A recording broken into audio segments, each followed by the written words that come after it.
अगर रात को अचानक कुछ खाने का मन करे या घर में ज़रूरी सामान खत्म हो जाए तो शायद आप भी बिना दो बार सोचे क्विक कॉमर्स ऐप से ऑर्डर कर देते होंगे। महज कुछ ही मिनटों में सामान घर पहुंच जाता है और हम बिना सोचे उस पर भरोसा कर लेते हैं। लेकिन अगर वही भरोसा एक दिन आपकी सेहत के लिए सबसे बड़ा खतरा बन जाए तो? दिल्ली पुलिस की हालिया जांच में एक ऐसे रैकेट का खुलासा हुआ जहां कथित तौर पर एक्सपायर्ड फूड प्रोडक्ट्स की असली एक्सपायरी डेट मिटाकर नई तारीखों वाले फर्जी लेबल्स लगाए जा रहे थे।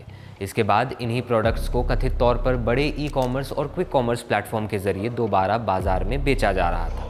जिस सिस्टम पर करोड़ों लोग आंख बंद करके अपनी रोज़मर्रा की ज़रूरतों के लिए भरोसा करते हैं, उसमें इतनी बड़ी चूक आखिर कैसे हो गई? नमस्कार, मेरा नाम वरुण है और आप देख रहे हैं जिस्ट। 3 जुलाई 2026 को दिल्ली पुलिस की क्राइम ब्रांच ने ऊखला फेज़ 2 में एक वेयर हाउस पर छापा मारा। पुलिस के सामने जो तस्वीर आई वो बिल्कुल चौंका देने वाली थी। जहां अधिकारियों के मुताबिक वहां एक्सपायर्ड फूड प्रोडक्ट्स को दोबारा बाजार में बेचने की अवैध फैक्ट्री चल रही थी। छापेमारी के दौरान पुलिस ने बड़ी मात्रा में केमिकल थिनर बरामद किए। इसके अलावा मौके से प्रिंटिंग मशीन्स, नकली न्यूट्रिशन लेबल्स, फर्जी बारकोड्स और फर्जी MRP स्टिकर्स भी मिले। पुलिस के अनुसार इनकी मदद से एक्सपायर्ड हो चुके ब्रांडेड फूड प्रोडक्ट्स को बिल्कुल नए पैकेट की तरह तैयार करके दोबारा बाजार में उतारा जा रहा था।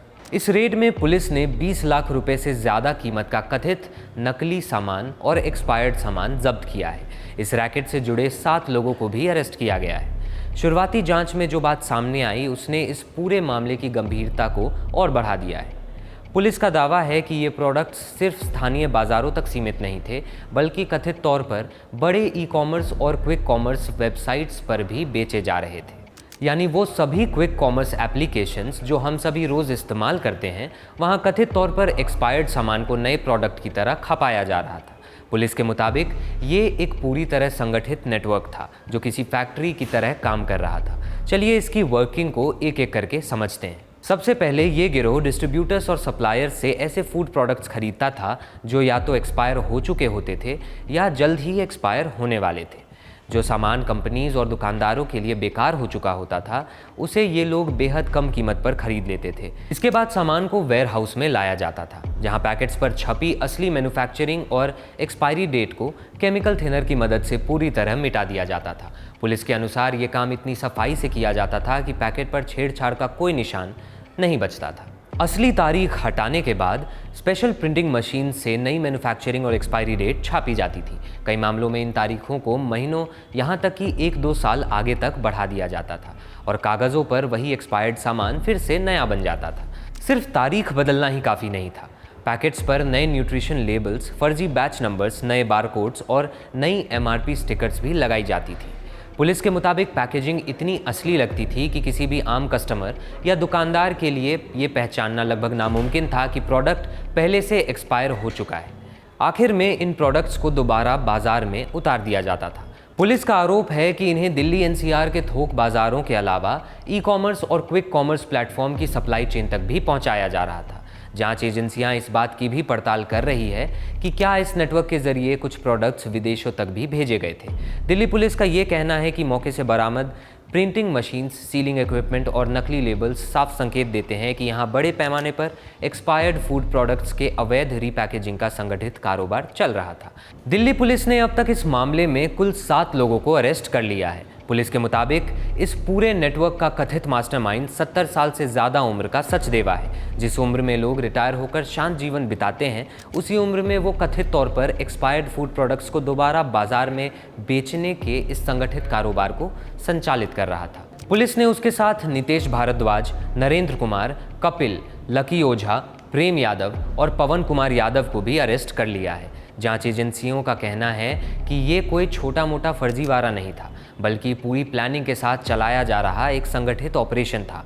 मौके से बरामद की गई चीज़ें इस बात की ओर इशारा करती हैं कि ये काम लंबे समय से चल रहा था। इस पूरे नेटवर्क को चलाने के लिए ऊखला फेज़ 2 जैसे बड़े इंडस्ट्रियल एरिया को चुना गया, जहां सैकड़ों वेयर हाउस हैं और 24 घंटे ट्रक्स की आवाजाही होती रहती है। वहां इस तरह की एक्टिविटीज़ पर आसानी से किसी का ध्यान नहीं जाता। पुलिस ने इस मामले में ऊखला इंडस्ट्रियल एरिया पुलिस स्टेशन में FIR नंबर 358/26 दर्ज कर ली है, जिसमें आरोपियों पर भारतीय न्याय संहिता यानी BNS की धारा 275, 318(4), 336, 340 और 61(2) के तहत केसेस दर्ज किए गए हैं। यानी इन पर मिलावट करने, धोखाधड़ी करने और जनता की सेहत को सीधे खतरे में डालने के गंभीर आरोप लगे हैं। पुलिस के मुताबिक इस पूरे रैकेट का भांडाफोड़ एक इंटेलिजेंस इनपुट के आधार पर हुआ। सूचना मिलने के बाद क्राइम ब्रांच और स्थानीय पुलिस की टीम ने वेयरहाउस पर छापा मारा, जहां से भारी मात्रा में एक्सपायर्ड सामान और दोबारा पैक करने में इस्तेमाल होने वाला पूरा इंफ्रास्ट्रक्चर बरामद हुआ। लेकिन इस पूरी कहानी का सबसे बड़ा सवाल अभी भी यही है कि अगर ये प्रोडक्ट सचमुच अमेजॉन, ब्लिंकिट, बिग बास्केट और दूसरे बड़े प्लेटफॉर्म्स की सप्लाई चेन तक पहुंच रहे थे, तो उनके क्वालिटी चेक और वेंडर वेरिफिकेशन सिस्टम इन्हें क्यों नहीं पकड़ पाए? और क्या आज भी ऐसे प्रोडक्ट्स किसी न किसी वेयरहाउस में मौजूद हो सकते हैं? उखला का ये मामला सिर्फ अवैध वेयरहाउस या नकली लेबल्स का नहीं है। ये उस पूरी सप्लाई चेन पर सवाल खड़े करता है जिस पर आज करोड़ों भारतीय अपनी रोज़मर्रा की खरीदारी के लिए निर्भर हैं। साल 2026 में भारत की क्विक कॉमर्स इंडस्ट्री बहुत तेज़ी से बढ़ रही है। Blinkit, Zepto, Swiggy, Instamart, Amazon और बिग बास्केट जैसे प्लेटफॉर्म्स ने खरीदारी का तरीका पूरी तरह बदल दिया है। अब कुछ ही मिनटों में पैकेज्ड फूड घर के दरवाजे तक पहुंच जाता है। लेकिन जितनी तेज़ी से ये सुविधा उपलब्ध है, उतना ही बड़ा सवाल इसकी सप्लाई चेन और रिलायबिलिटी को लेकर भी खड़ा होता है। दरअसल इस पूरे सिस्टम में कस्टमर को प्रोडक्ट खरीदने से पहले उसे हाथ में लेकर चेक करने का मौका ही नहीं मिलता। सामान सीधे सप्लायर से वेयरहाउस में पहुंचता है, वहां से ऑर्डर मिलने पर पैक होता है और कुछ ही मिनटों में आपके घर आ जाता है। इस पूरे प्रोसेस के दौरान कस्टमर सिर्फ मोबाइल स्क्रीन पर दिखाई देने वाली तस्वीर पर भरोसा करता है। यहीं इस पूरे रैकेट की सबसे बड़ी कमजोरी दिखाई देती है। पुलिस के मुताबिक एक्सपायर्ड प्रोडक्ट्स पर नई तारीखें और लेबल्स लगाने के बाद उन्हें बिल्कुल असली प्रोडक्ट्स की तरह सप्लाई चेन में शामिल कर दिया जाता था। अगर पैकेजिंग देखने में असली लगे तो कस्टमर के पास ये जानने का कोई तरीका नहीं होता कि उस पर छपी एक्सपायरी डेट असल में कंपनी ने छापी है या किसी अवैध वेयरहाउस में बदल दी गई है। जांच में ये भी सामने आया कि गिरोह ने कथित तौर पर जानबूझकर फॉरेन और प्रीमियम ब्रांड्स को निशाना बनाया था। इसकी वजह साफ थी, इन प्रोडक्ट्स पर कस्टमर का भरोसा ज़्यादा होता है, उनकी कीमत ज़्यादा होती है और उनकी पैकेजिंग इतनी रिफाइंड होती है कि उनमें की गई छेड़छाड़ का पता लगना आम कंज्यूमर्स के लिए बेहद मुश्किल हो जाता है। ऐसा नहीं है कि देश में नियमों की कमी है। पैकेज्ड फूड की क्वालिटी और सेफ्टी सुनिश्चित करने के लिए फसाई के विस्तृत नियम मौजूद हैं। एक्सपायरी डेट के साथ छेड़छाड़ करना गंभीर अपराध की श्रेणी में आता है। लेकिन ये मामला एक बार फिर से इस सवाल को सामने लाता है कि अगर नियम मौजूद हैं तो सप्लाई चेन के भीतर ऐसी एक्टिविटीज़ इतने लंबे समय से कैसे चलती रही हैं। ऐसी घटनाओं को लेकर समय समय पर फसाई पर भी सवाल उठते रहे हैं।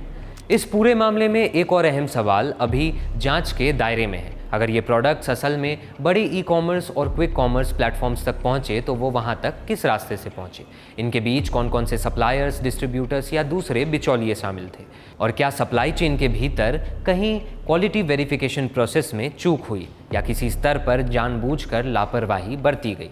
इन सभी पहलुओं की जाँच अभी जारी है। यानी फ़िलहाल ये मामला सिर्फ गिरफ्तारियों तक सीमित नहीं है। असली तस्वीर तभी साफ होगी जब इस पूरी सप्लाई चेन की हर कड़ी जांच के दायरे में आ जाएगी। ये पहली बार नहीं है जब एक्सपायर्ड फूड को दोबारा बाजार में बेचने का रैकेट पकड़ा गया हो। इससे पहले मुंबई, हैदराबाद और कोलकाता जैसे शहरों में भी ऐसे मामले सामने आ चुके हैं। हर बार कुछ अरेस्ट्स होते हैं, कुछ दिनों तक चर्चा होती है और फिर मामला धीरे धीरे खबरों से गायब हो जाता है। लेकिन इस बीच ये सवाल शायद ही कभी पूछा जाता है कि आखिर ऐसे रैकेट्स बार बार पनपते कैसे हैं। उखला के इस वेयरहाउस में मिली मशीन्स, केमिकल्स, नकली लेबल्स और पूरा रीपैकेजिंग सेटअप इस बात की ओर इशारा करते हैं कि ये कोई एक दिन का खेल नहीं था। पुलिस के मुताबिक ये एक संगठित नेटवर्क था जो लंबे समय से काम कर रहा था। सबसे चिंता की बात यह है कि इसका खुलासा किसी नियमित इंस्पेक्शन या सिस्टम मॉनिटरिंग से नहीं हुआ, बल्कि एक इंटेलिजेंस इनपुट के आधार पर हुई पुलिस कार्रवाई से हुआ। यही हमारे सिस्टम की सबसे बड़ी चुनौती दिखाई देती है। एक तरफ फूड सेफ्टी के लिए कानून और नियम मौजूद हैं, लेकिन उनका इम्प्लीमेंटेशन हर स्तर पर सुनिश्चित करना आसान नहीं है। दूसरी तरफ ई कॉमर्स और क्विक कॉमर्स प्लेटफॉर्म बड़े पैमाने पर सप्लायर्स और वेयरहाउस नेटवर्क पर निर्भर करते हैं। अगर सप्लाई चेन के किसी भी हिस्से में छेड़छाड़ होती है और वो समय रहते पकड़ी नहीं जाती, तो उसका असर सीधे कंज्यूमर तक पहुंच सकता है। और आखिर में सबसे कमज़ोर कड़ी होता है आम आदमी। वो पैकेट पर छिपी तारीख, ब्रांड का नाम और सील पैकेजिंग पर भरोसा करके सामान खरीद लेता है। लेकिन अगर वही जानकारी बदल दी जाए तो उसके पास सच्चाई पहचानने का लगभग कोई तरीका नहीं बचता। फूड सेफ्टी सिर्फ कानून, कंपनीज या जांच एजेंसियों की जिम्मेदारी नहीं है।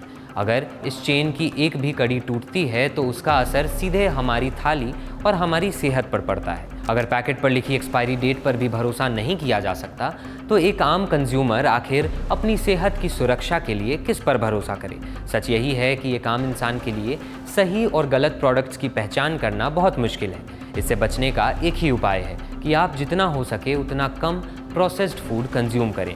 जो चीज़ें अवॉइड की जा सकती हैं उन्हें ना खरीदें। अब आप इस पूरे घटनाक्रम पर क्या सोचते हैं? अपनी राय हमें कमेंट्स में ज़रूर बताएं। देश और दुनिया की बड़ी खबरों के लिए देखते रहिए जिस्ट। शुक्रिया।